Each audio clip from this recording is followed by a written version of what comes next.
Američka Odiseja je jedna od onih Zagorovih epizoda koje među fanovima imaju kultni status, a neki je čak stavljaju i visoko na listi najboljih priča o duhu sa sekirom. Ja sam je nekako propuštao sve do sada kada se pojavila u izdanju Ludensa kao zlatni klasik, morao sam da popunim tu rupu u Zagorologiji. Nažalost nisam uspeo da nabavim onu čuvenu naslovnicu na kojoj Zagor stoji za brodskim kormilom, pa mi je dopala ova druga koja svakako nije loša, ali opet nije to ta naslovnica koju zamislite kada se pomene Američka Odiseja. U ovoj svesci se dakle nalaze priče koje su se originalno rasprostirale kroz brojeve od 87 do 89 i stvorili su je Nolita i Feri, originalni Zagorovi tvorci.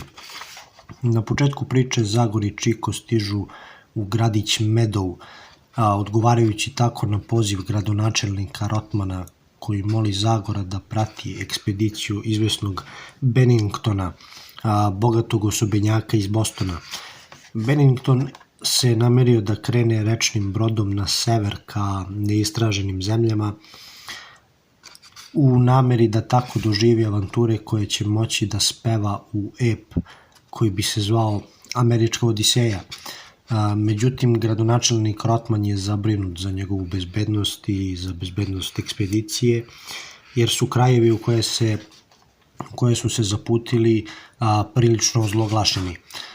Zagor naravno pristaje, upoznaje se sa Benningtonom i njegovom posadom, a dok traju pripreme za put odvija se jedan dugačak geg Čika i Trampija koji pokušavaju da oslobode Medow od najezde pacova. To će se naravno završiti katastrofom i ekspedicija će u žurbi morati da isplovi. Na početku putovanja bolje upoznajemo samog Benningtona i živopisne članove posade broda Atena, koji se ispostavljaju kao vrlo zanimljivi i lepo napisani likovi. Svi oni zajedno će sa Zagorom upadati u najrazličitije neverovatne, nadprirodne i misteriozne nevolje koje zaista imaju taj šmek Odisejevih putovanja.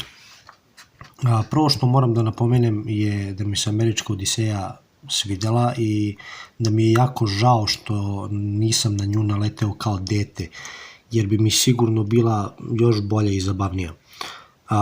I ova epizoda je baš dobra da se na njenom primjeru kaže kako Zagor jeste strip za decu, ali da ga isto tako mogu čitati i stariji kad žele da opuste mozak. Ovdje ima dosta besmislenih situacija, što je kod Zagora maltene pravilo, ali jednostavno znate da na to ne treba obraćati pažnju, odnosno da te detalje ne treba uzimati preterano ozbiljno.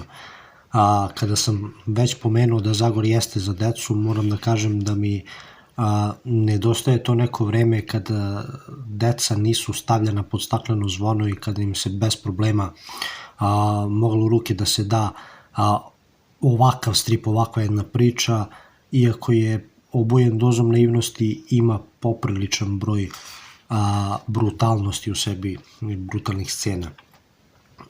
Dakle, što se scenarija tiče, jedan mali aplauz za Nolitu, jer stvarno jeste napisao jednu avanturu koja je bila san svakog dečaka do pre 20, 25, 30 godina.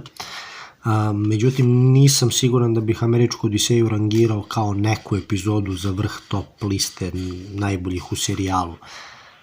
Što se crteža tiče, ovo je Feri iz onog perioda kada je njegov stil bio još mlad i kada je tek prestajao da kopira Raymonda.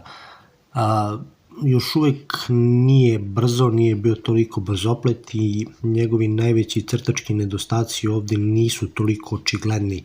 Tako da iako Ferija smatram za prosečno dobrog crtača u najboljem slučaju, u ovom njegovom radu sam stvarno uživao.